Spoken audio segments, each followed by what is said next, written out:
दृश्य एक। गांव का शांत दृश्य एक हरा भरा गांव था।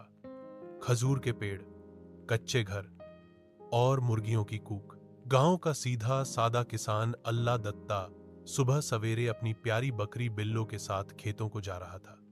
बिल्लो और एक शरारती मगर समझदार बकरी थी। गले में घंटी, सफेद बाल और माथे पर काला टीका। मंजर दो।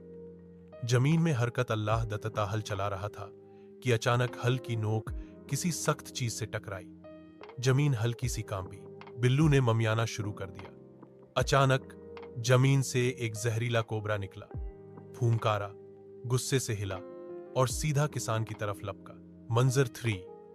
बिल्लू की बहादुरी। अल्लाह दत्ता पीछे हटा मगर बिल्लू दरमियान में आ गई। मियां, उसने जोर से कहा जैसे कह रही हो, मेरे किसान को कुछ न कहना।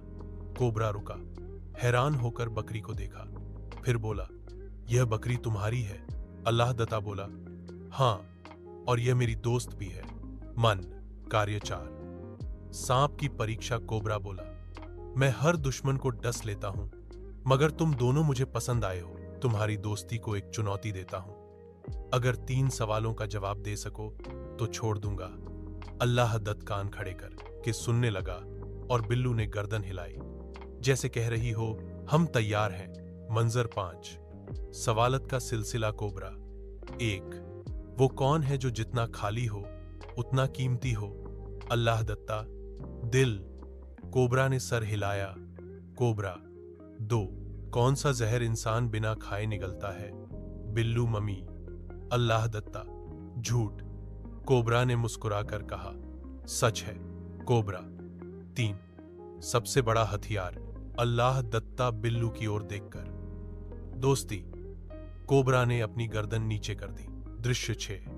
दोस्ती और अंत। कोबरा बोला, मैंने पहली बार किसी बकरी को इतना बहादुर देखा। अल्लाह दत्ता, तुम किस्मत वाले हो, यह बकरी तुम्हारी जान भी बचा सकती है। फिर सांप चुपचाप वापस जमीन में चला गया। अल्लाह दत्ता ने बल्लू के माथे पर चुंबन किया। तू सिर्फ बकरी नहीं, मेरी राखी है। बल्लू ने शर्माकर एक लंबा मम्मी किया और दोनों खेत की ओर चल दिए जैसे कुछ हुआ ही ना हो।